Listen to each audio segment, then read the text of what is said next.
Chapter 29. Harry understood at once what his father meant about ending this fight early.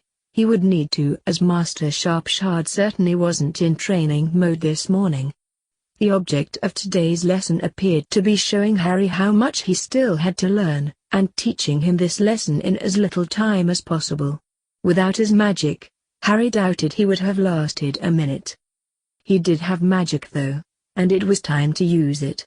That he didn't have his knife in his hand lulled his mentor into a false sense of security, a security that was about to be trampled all over. After Harry parried his first two attacks, Master Sharpshard then found himself standing there, not with a sword in his hand, but a bright yellow daffodil. When a web then shot from Harry's sword, the large goblin found himself suspended from the ceiling, a dozen feet off the ground. Harry turned to see his father on the floor with laughter, his goblin stoicism shattered into a million pieces. Padma and Neville were cheering wildly at his victory, but Harry didn't get to see any more as his vision was suddenly blocked by a mass of brown hair. Hermione arrived and hit like an express train. The scream of terror that she then produced was also as loud as any steam whistle. Harry spun to see his mentor of the blade had easily sliced through his web, and was now using the cut section to swing down to the ground like Spider-Man. The goblin surprised everyone by using Harry's method of entrapment as a means of getting swiftly back into the fight. Master Sharpshard had a battle axe in his hand and murder in his eyes. Harry barely had time to push Hermione out of the way before the goblin attacked with a ferocity his student had not faced before. Hermione had not gone far though, and, seeing her boyfriend in terrible danger, didn't even think about her next move. Drawing her sword, she charged at the large goblin. Master Sharpshard was not to be denied though. Hermione's attack was barely a distraction. Her blade was casually and harmlessly deflected away, before a violent kick into her midriff put her out of the fight. Seeing Hermione flying across the room to land in a heap changed something inside Harry. The bat'leaks slicing through his dragonhide tunic and cutting across his chest barely registered. The shout of triumph died in the goblin's throat as his opponent ignored the inflicted wound, and was certainly not for stopping the fight after first blood had been drawn. Master Sharpshard now found himself facing a fully armored and totally enraged Centurion Crow. Any reminding Neville and Padma needed that Harry's father wasn't human was currently being provided in spades. Barchoke attacked the magical barrier that had reappeared in front of them like a wild animal that had a wicked dagger in its hand. He snarled, clawed, slashed and kicked to no avail though. The barrier held. Barchoke stopped as he witnessed the impossible. Hermione's bracelet began to cover her injured body in golden armor. This golden armor was still recognizable as his clan's design, but it should still be impossible. Hermione lying there unmoving after that kick to the lower ribs meant she couldn't be responsible for this, and Harry currently had his hands full. Bill was trying everything he knew to get through the shield, and having as much success with his wand as Barchoke was with a blade. The trouble would appear to be that, as skilled and experienced as he was, his knowledge was nothing in comparison to Hogwarts. The castle was a few steps ahead of him at every turn. Noticing she was also helping her champion saw Bill lower his wand. Master Sharpshard had never faced any opponent who was as quick or as strong as this Centurion. The fact that both the blades he was now facing were also firing curses as they attacked, curses that were getting through his defenses as he was forced to concentrate on not having a belly full of goblin steel, and the experienced warrior knew he was in trouble. When the terrain started to literally alter beneath his feet, putting obstacles in his path, as he was forced to back away from this golden maelstrom, the goblin knew he was in serious trouble. The canute finally dropped when his left foot suddenly found a hole that wasn't there a second ago. This wasn't just trouble he was in, this was deep dragon shit. When that very same hole suddenly closed, trapping his foot, the master of the blade was sure he'd fought his last fight. Crow was fighting like a possessed demon and the goblin veteran was starting to feel the blood lost from his multiple wounds affecting him. He certainly felt the kick that lifted him right off the ground, ripping his boot apart as his foot was torn free. Landing on his back saw vines grow out the floor and start to hold him there. He didn't have time to worry about that though. An enraged centurion had a golden foot planted on his chest and a sword at his throat. Yield or die. I don't care which you choose, just do it quickly. With the fight over, the barrier came down and Barchoke raced to his son. Harry, no, not like this. Hermione needs you, no one else will be able to get past her armor.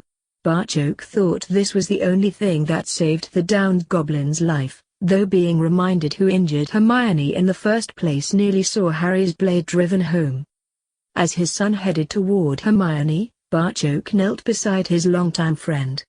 Tell me why I shouldn't just gut you where you lay? Maybe I won't even give you that release. My son has inflicted enough damage that you would bleed to death within an hour or so anyway. That might give you enough time to realize just how badly you've fucked up. Even you must realize that killing him would start a war our nation couldn't hope to win. I would never have killed your son. Once you attacked Hermione, nothing else would stop him. I'm surprised he let you live. Barchoke let this sink in a moment before continuing. He needed to take action soon.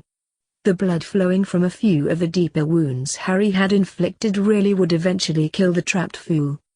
No one else can even find this room, yet Hogwarts opens its door for Harry, and changes the room to whatever he requires.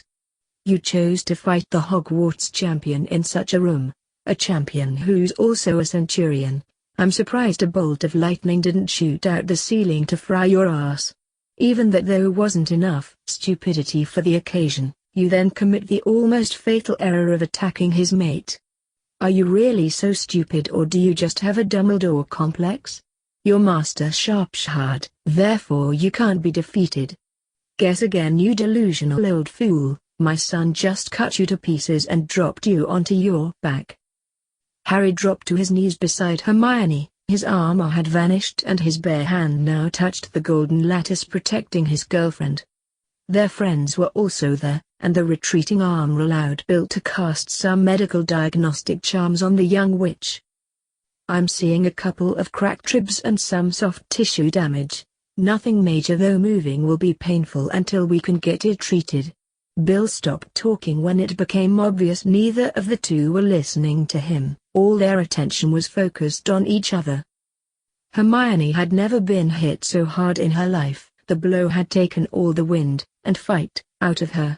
As she'd lain there, struggling to get a breath, Hermione had heard the noise of battle and the screams coming from their friends. It felt as if her heart had stopped, a heart that only started beating again when Harry knelt beside her. Seeing her boyfriend caused Hermione to forget all about her injury. Harry appeared to have been fighting inside a giant blender. His tunic was no longer black, having liberal patches of red splattered all over the front.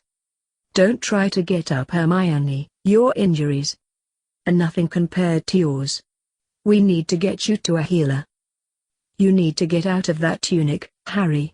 I can't close those wounds through the dragon hide. Hermione struggled to her feet and helped Harry remove his tunic. She couldn't stop the tears though as Bill administered the wizarding equivalent to first aid. He had a cut that reached from his right shoulder diagonally stretching fully across his torso to his left hip. Neville offered his dueling robes, since Harry was now standing there in a pair of shorts.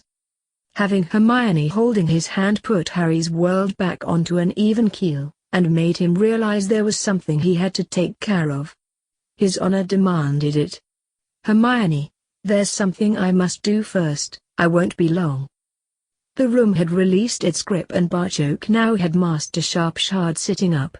Barchoke was applying essence of Dittany to the deepest of his wounds when Harry came over and knelt with his head bowed. Master Sharpshard, I await my punishment for the disrespect I showed my mentor. I used magic to make a fool of you, and for that I deserve to be punished. Padma had retrieved her sword and Hermione was now sheathing her blade. She heard and understood every word Harry spoke. Remembering that Harry had said goblins didn't do pranks, but would treat such a thing as an attack, Hermione realized just how big a mistake they had made. Hogwarts' motto translated as "Never tickle a sleeping dragon." Harry had practically punched one on the nose. Master Sharpshard may not breathe fire, but Hermione had no problem considering him every bit as dangerous as the emblem of Gringotts. She too had something that she should really do. Kneeling beside Harry, and speaking in the goblin language, Hermione said her piece. "I too must apologize, Master Sharpshard. I had no reason to interfere with your training session, and will accept my punishment along with Harry. Let there be no more talk of punishment, deserved or otherwise. Crow, you fought like a demon and are a credit to the Centurion Corps. Miss Granger, I remember telling you that you had the heart of a goblin. Today, you proved that to be true on a few different levels. I think we should take a trip to the healers and then celebrate with some grog later. Since you are both far too young to appreciate that tipple, I will just have to drink your share too." The large goblin started to laugh, which quickly became a groan as Barchoke helped him to his feet. "Crow, you now owe me a pair of boots too. I'll be sending your further the bill. It's not like you can't afford them." The laughter was again cut short as they began heading for the door. Albus had heard from Minerva that Harry's father was going to be inside Hogwarts today, hence why he was loitering at the main entrance. Having watched their last meeting numerous times in his pensieve, he was forced to admit, only to himself, that Phileas was correct in his summation of how that meeting had gone. Barchoke had come to Hogwarts in the hope they could work together, and Albus had backed him into a corner. Today, he intended to inquire if there was any way they could sit back around the table and talk. The headmaster didn't like using the term desperation, but it was applicable here. He had been isolated from playing any part in Harry's life and was desperate for even the smallest crumb he could grasp from the current situation. Albus was prepared to allow practically any concessions in his quest to get back in the game. His problem though was Albus didn't think he had anything they wanted that could allow him to do so. His thoughts and pacing were interrupted by the bedraggled group making their way down the stairs. Harry's father and William Weasley were supporting, more correctly carrying, the clearly injured large goblin between them. This wasn't what caught Albus' eye though. Harry and the Granger girl were clearly also injured. They were supporting each other, with young Longbottom and their Patil friend showing their concern by hovering next to them. "What has happened here?" "A training accident that our healers will soon remedy.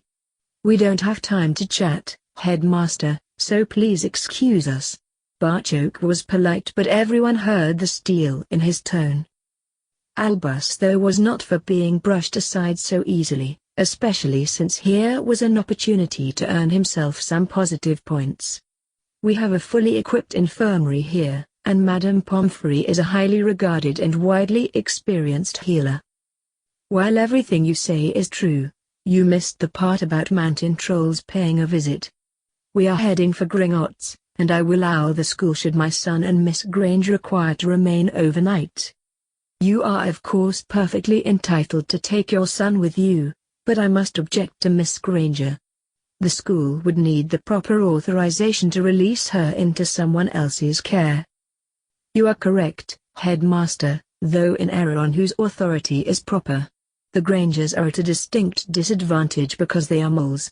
Since their daughter is a friend of the nation, they have trusted me to act on her behalf on matters connected with the wizarding community. Professor McGonagall has all the relevant information in Miss Granger's file." From a perceived position of strength, Albus once more saw his argument crumble. It was desperation time again as he turned his attention to the obviously injured young witch. "Miss Granger, do your parents know what you're doing at this training, and how dangerous it can be?" Unfortunately for Albus, it was another young witch who blew that argument to shreds. Padma had watched helplessly while Hermione lay injured and Harry battled for his life. She'd cried buckets while holding tightly onto Neville. If that was goblin training, then Padma Patil wanted no part of it. Her two friends then bowing to the monster that had attacked them left her totally confused. That might need to be discussed later, But there was no confusion regarding just whose side she was on. Her two friends needed a healer and the headmaster was in the way. Here was something she could do. Dan and Emma have actually watched us practicing. They know everything we do in these lessons, and so do my parents. My friends really need to get to a healer, headmaster.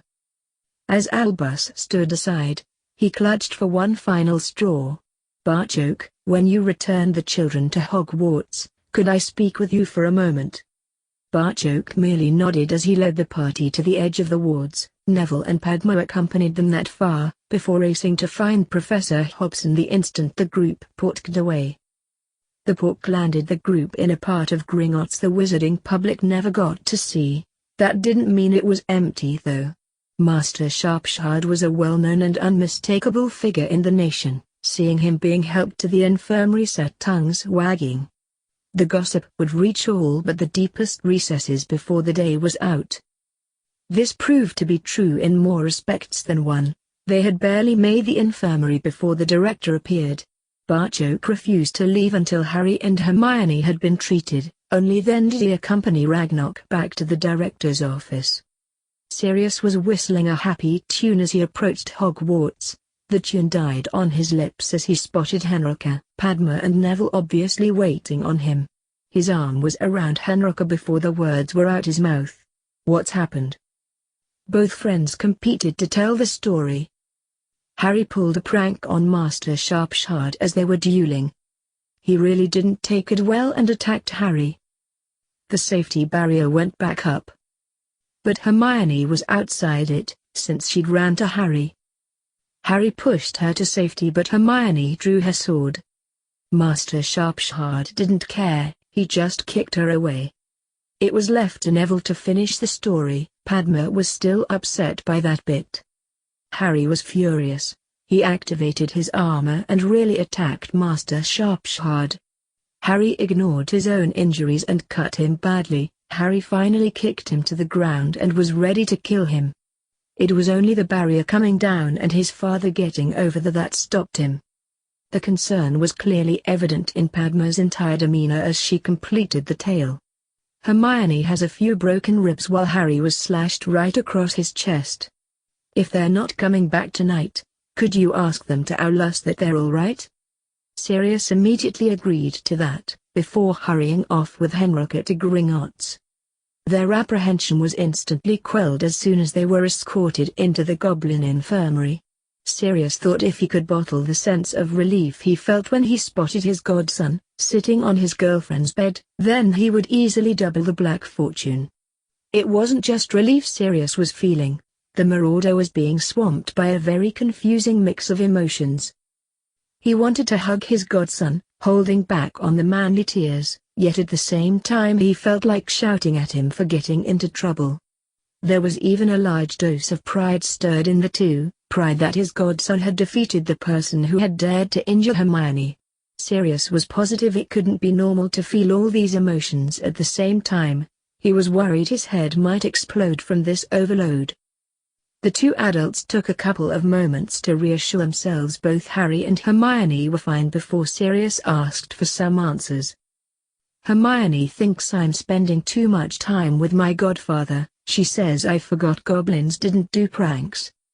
While pleased to see Harry could joke about it, this was one notion Sirius wanted to knock on the head right away. Oh, blame the poor mutt time is it, Miss Granger? I would say this was a pretty extreme reaction to a harmless prank. Understanding that both Harry and Sirius were doing this to lighten the mood, Hermione played along. This was so much better than watching Harry throwing up in a toilet. I wouldn't call transfiguring someone's favorite weapon into a daffodil, before hanging them from the ceiling like some demented Christmas decoration, a harmless prank. Oh, and all this while supposedly fighting a duel. Hiding his delight at how well these two were handling the entire incident, Sirius took it further still. Why a daffodil, Harry? I don't think you have any Welsh blood, or is it a goblin thing? Well, I didn't think a jaggy thistle would be appreciated, and shamrocks are used as the main ingredient in a goblin fertility potion. Handing a shamrock to a male goblin is a deadly insult. Since only Hermione gets roses from me, that left a daffodil. This was too much for Henrika. She couldn't restrain her laughter any longer. She wasn't alone, as all four of them shared a laugh. Maybe it wasn't such a horrid day after all. There was something Harry wanted to say though, and here was his opportunity. "Sirius, I don't know what my father has planned, but can we visit Hermione's before returning to Hogwarts? There's something we need to tell her parents, and I'd rather not do it in a letter." That Harry had been holding Hermione's hand since they entered the infirmary wasn't even commented on. It had long been considered normal behavior for these two. Sirius had a helpful suggestion for his godson. "Why don't you come back to my house? Neutral surroundings might make passing on your news easier, and Dan can't kick you out of my house for dating his daughter." This drew a squeal of indignation from Hermione. That didn't mean she thought it was a bad idea though. Further down the ward, a large goblin lay behind privacy screens. The potions in his body may have been healing his injuries, but the laughter was healing his soul. Master Sharpshard slipped into sleep with a smile on his face. There was a distinct lack of smiles in the director's office as they studied Barchoke's memory of this morning. Do you think he would have done it? There is not one shred of doubt in my mind, just as we both know Sharpshard would have let him, rather than yield. Can you honestly say that Miss Granger is his mate? They're both so young and, biologically, neither is goblin. Biologically, my son is not a goblin. In his head and in his heart, Harry is as goblin as you or I. We define certain acts as being goblin in nature. When have you ever seen anything more goblin than Hermione drawing her blade and springing to Harry's aid? She neither hesitated nor thought about using her wand. Hermione drew her sword and charged Sharpshard. I don't know whether it was Harry, Hermione or Hogwarts who produced that shield around her. It was certainly goblin in origin. The director couldn't argue with any of that. He was still shocked at watching Sharpshard be defeated. He didn't know there were more shocks to come. Barchoke was by no means finished. As his father, I can see Harry has made his decision. It is one I'm very pleased with. I'm really confused though by one of yours. Why did you order Sharpshard to attack my son? He may have just pushed the boundaries far beyond where he'd ever ventured before, but Barchoke didn't care. He needed to know just what was going on here. Their very lives could depend on it. I've been friends with Sharpshard longer than either of us would care to admit. The friend that I know would have laughed his ass off at that joke, not attacked a student like a berserker. I looked into his eyes as my son was preparing to run him through. What I saw that gave your game away. What was reflected in his eyes wasn't anger but pride in the achievement of his student. There is only one person from whom Sharpshard would accept such an order, and they are currently in this room. Slumping into his chair, Ragnarok decided to come clean. I'm practically aligning the nation behind your son. I needed to know if he had the balls for what we're attempting. With Harry being so young, it was imperative we discovered just how he would react under extreme pressure. If he cracked today, then we may have had to reconsider some of our options. That room certainly threw your son every advantage it possibly could. He still had to beat Sharpshard though, something I never thought I would live to see. Barchoke was not some naive young buck. He'd expected the answer to be along these lines. The director continued to justify his answers to this doubting father. Fudge may need his summer ball to get this legislation through his ministry. This will certainly assist me do the same with the nation. Your Centurion son defeating Master Sharpshard will be all over the bank before the end of the day. I distinctly remember predicting he could become a goblin hero. Sharpshard's orders were to provoke your son and see if he had what it took, or if he crumbled. This is beyond what I had hoped for. Understanding he was putting his head on the chopping block didn't stop Barchoke. This needed to be said. If necessary, he was prepared to die for saying it. I understand, Director, though I don't approve about not being consulted. After this lack of trust, I feel I have no other option but to say this. Should my son and I ever be played off against each other, I already know the choice I will make. I will use my own dagger to spill my guts all over your floor, setting my son free. I will give my all for the nation and fight side by side with my son. I will neither fight nor conspire against him." The director tried not to let his shock show at that declaration. This was also not the time to rage and rant. His mind quickly added together the consequences of such an action. They would be nothing short of catastrophic. When a goblin took his own life in that manner, the location usually indicated at whom the act was directed. Harry was as devoted to his father as Barchoke was to him, leaving the grieving son's actions to that horrific outcome predictable. Crow had the means at his fingertips to declare himself a wizard, and the insider knowledge to seriously harm those he perceived as taking his father from him. Ragnarok had to restrain himself as this was not a time for anger, rather truthful and frank discussion. "If your suspicions about your son are correct, one day I hope we both see him bonded to Miss Granger. That marriage should see moles, magicals and goblins in attendance, all standing there proudly, as equals. That, my friend, would be a scene worthy of depiction in the Hall of Heroes.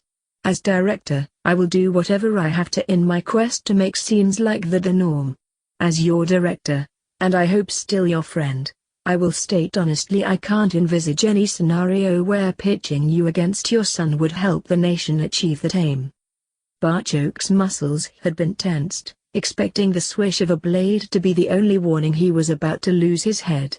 Hearing Ragnarok's words allowed him to relax a little. He may still be breathing, but he hadn't walked out of this office just yet. The director's next words gave him hope he might actually see Harry again. Knowing these two were vital to his plans for the nation, Ragnarok poured more soothing oil onto the choppy waters. "You have become a father and son team that is respected and revered throughout the nation. This can only help with our aims." What was Centurion Crow's reaction to our news? Having totally forgotten why he went to Hogwarts in the first place, Barchoke now completed his assignment. "My son was very enthusiastic, though he did suggest one change. He wishes to be assistant ambassador, and serve with his father." The director had his smile back in place after hearing that. "Exactly as I was saying, a father and son team that will reshape the country. And that suggestion has my full approval. I had always intended you to be beside your son, providing him with as much guidance as he needed. This is more than we dared hope for. The nation will see you take the lead, and the ministry will fall over themselves to accept, knowing that one day their boy who lived would succeed his father. Inform young Cursebreaker Weasley that the ministry deal is acceptable to us. We don't want to get too greedy at the start. It's more important that we actually get invited to the table first." The director ordered grog to celebrate, but Barchoke respectfully declined, stating he needed to get back to the infirmary. Ragnarok sat alone and sipped his drink, contemplating that age-old problem faced by every leader. Finding subordinates capable of assisting their leader with shaping the nation, without them being ambitious enough to want to overthrow that very same leadership. The director was positive that thought would never even enter Barchoke's mind.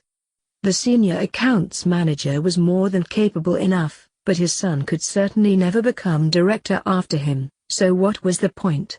The director had to concede though that he had found the proud goblin's limit, a limit it would be extremely foolish for him to exceed. Ragnarok was no fool. Earjet swooping into the great hall at dinnertime drew every pair of eyes. By the time Padma had untied the message, she was surrounded by their friends from all houses, each desperate to know how Harry and Hermione were. "Hermione says they're fine and staying with Sirius tonight. Harry will be left without even a scar. Apparently the goblins are experts in dealing with injuries like that, though Master Sharpshard is having to spend the night in the infirmary. They should be back after breakfast, if her father doesn't kill Harry when they tell Hermione's parents they're dating. I think that last bit is meant to be a joke. It's hard to tell with those two." The story of what had happened had soon spread throughout the castle, Padma and Neville ensuring the story was mostly true. Harry didn't want it known that his sword was magical. When everyone assumed he cast the spells using his knife, they were quite happy just to let them continue with that assumption. I can't believe Hermione charged that massive goblin with her sword. I can't believe Harry put him in the infirmary. It was Neville who tried to put their friends straight. Guys, he was attacking Harry. What did you think Hermione was going to do, just stand there and watch? Padma knew Hermione and Harry better than any of them. Neither of her friends' reactions had surprised her in the slightest. Scared the shit out of her, yes; surprised, no. When Master Sharpshot hit Hermione, Harry got really angry. Trust me on this, you never want Harry really angry with you. Padma was preaching to the converted, but her words reached further than she thought. There were still witches in the castle who, though the boy who lived was fair game. Boyfriend, girlfriend meant nothing to them. It didn't offer any protection the way a formal courtship would. Padma's words though reminded them of something. When you hunt big game, sometimes you got mauled. Caution would have to be the name of the game, with the smarter witches willing to adopt a wait-and-see philosophy. The hunt wasn't over until the boy who lived married. Albus didn't have to wait, a certain witch headed right for him. Minerva had also received an owland, as requested, passed a message on to the headmaster. Barchoke will be bringing both students back tomorrow morning, and has agreed to speak to you then. What are you up to, Dumbledore? This was the first bit of good news he'd had in months. Albus just ignored Minerva's lack of respect and answered her truthfully. Nothing more than a chat. Our last meeting didn't end too well. I just want to inquire if there is any way we can move on from there. Do you want to sit in on the meeting? I have classes all morning, otherwise I would. Albus merely nodded, already knowing that fact before he made the offer. Things may finally be moving in a positive direction, and Albus Dumbledore just might get himself back in the game. Neither Dan nor Emma paid any attention to the old-world elegance of the townhouse they now found themselves in. Bill had said the kids had been injured and they wouldn't settle until they saw both were fine with their own eyes. Hermione found herself gently scooped into her mother's arms, before being passed on to her father. Harry found himself replacing Hermione in Emma's arms, a sensation he could definitely get used to. Dan was first to recover, and demand some answers. Hermione, you said you were going to be careful with that sword. Charging into battle with it doesn't sound like being careful to me.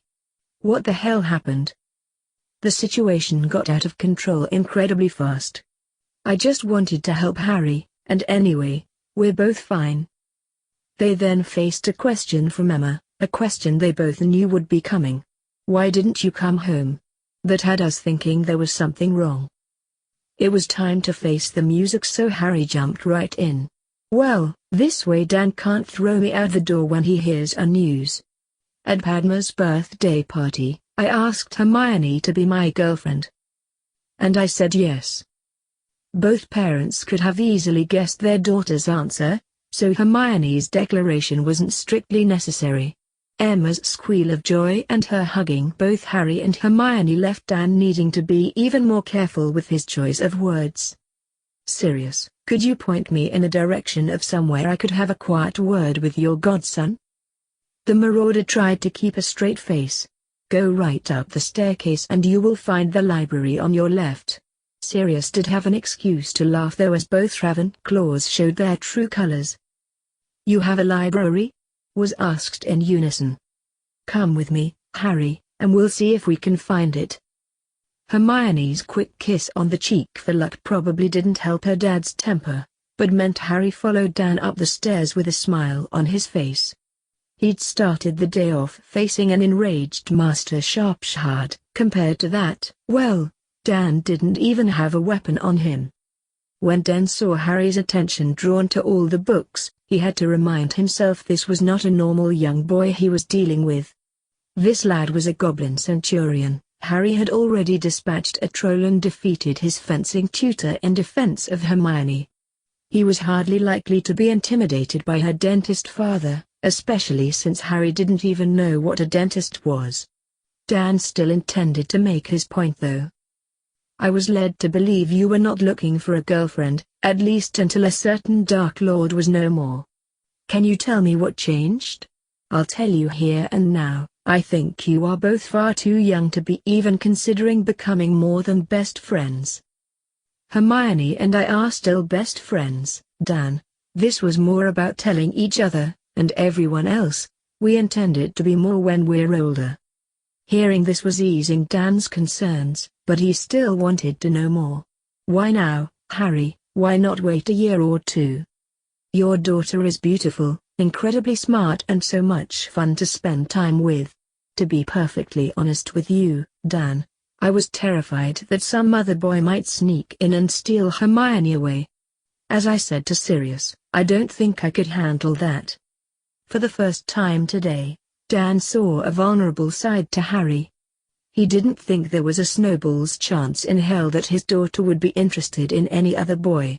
Then again, from Harry's point of view, Dan could now see how he reached that decision, and there was that same snowball's chance that his daughter would say no to being his girlfriend. Harry had more to say though. There are things happening that will see Hermione and I front page news again. I can't say what exactly just now, but it won't be dangerous and we hope you and Emma will be there with us. Saying she's my girlfriend might divert some of the jibes that come her way from being on my arm. Does this mean that you're now courting? I thought that procedure meant I was supposed to be consulted first. I couldn't use wizarding or goblin etiquette, that would be seen as me reaching my decision. That's why we're now boyfriend and girlfriend. Other than that, very little has changed between us. It was a relieved Further who grasped that last comment and held it close. Something else bothered him though. We were there when Sirius explained wizarding courting behavior. I take it the goblin version is different? This actually brought a blush to Harry's cheeks, but he stared Dan in the eye and told him the truth. I told you goblins only have one mate. They also apparently know when they've met their mate. My father described it as a male and a female becoming very close really quickly, and then never wanting to be apart. Because of this, they always bond within a year of meeting. If they don't, they wouldn't be considered true mates. The implications of that hit Dan like a punch in the gut. That would mean... He couldn't actually say the words, so Harry finished it for him. It would mean Hermione and I marrying in August, something neither of us are anywhere near ready for. Again Dan clutched onto that last sentence. Hermione having a boyfriend at 12 suddenly didn't seem as bad when compared to becoming a bride. He also remembered what Hermione said about cultural differences between her friends, and this one was a doozy. Keeping his calm, Dan asked what he thought was a pertinent question. What he really wanted to do was rant and rave about a culture that would see children married before their teens. Do goblins usually find their mates so young? Goblins mature later than wizards, which certainly helped me at school. It would be considered unusual for a goblin under 16 to discover their mate. He was again amazed at how the four of them were such good friends, with such wildly different backgrounds. Dan was also delighted he'd heeded Hermione's advice and not steamed right into pushing his values at Harry, only to discover he had been jumping to conclusions. So, just to make sure I've got this right, you and Hermione are just a normal boyfriend and girlfriend, normal to Emma and me that is. I hope Hermione will be my girlfriend for a good few years, is that all right with you? Considering the other options, Dan stood and offered his hand. He would just have to wait and see what those years brought. A voice both recognized shouted from outside the door.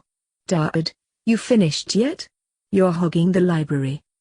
He wasn't even going to begin to analyze why his daughter was more concerned about getting into the library, rather than worrying about the talk her father was having with her boyfriend.